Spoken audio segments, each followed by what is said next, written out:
नमस्कार दोस्तों, मैं अपने जीके ज्ञान गंगा चैनल में आप सभी को स्वागत करती हूँ। चलिए आज हम आप लोगों को बताएंगे कि संविधान में कितने भाग हैं और उन सभी के बारे में। हमारे संविधान में 22 भाग हैं जिसे अनुच्छेद में बांटा गया है। और पहला भाग संविधान का पहला भाग में संघ और उसका राज्य क्षेत्र।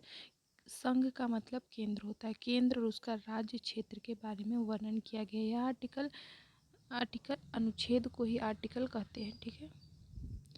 यह आर्टिकल 1 से 4 तक में है।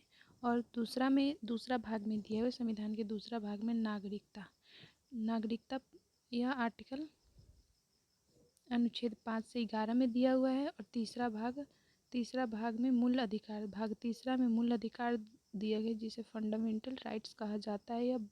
यह अनुच्छेद 12 से 35 तक है। भाग चौथा में राज्य का नीति निर्देशक है। यह आयरलैंड से लिया गया है और इसे डीपीएसपी भी कहा जाता है, जैसे डीपीएसपी इसी को कहते हैं। और यह आर्टिकल 36 से 51 तक का अनुच्छेद में वर्णन किया गया है। अब मूल कर्तव्य को देखते हैं। यह भाग 4 के क में यहाँ भाग 4 में राज्य का नीति निर्देशक है। और यहाँ ध्यान से देखिएगा, भाग 4 का क है, देखिए क, इसमें मूल कर्तव्य का वर्णन किया गया है। यह 51 के क में भी मूल कर्तव्य का वर्णन किया गया है।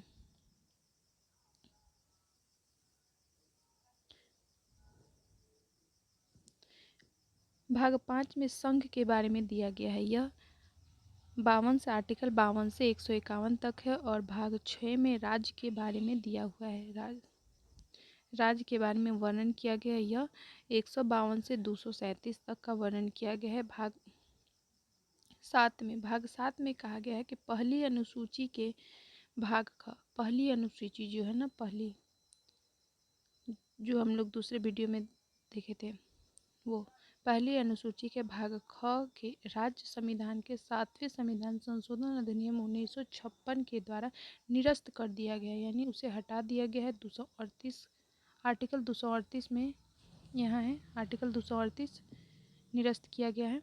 और भाग 8 में देखिए,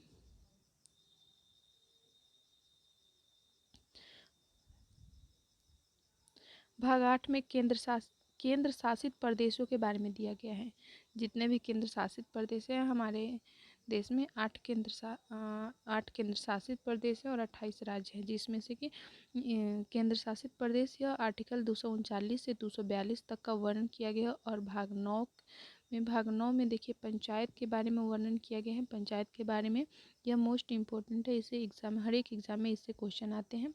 और यह आर्टिकल 243 से 243 के 9 तक है। यह भाग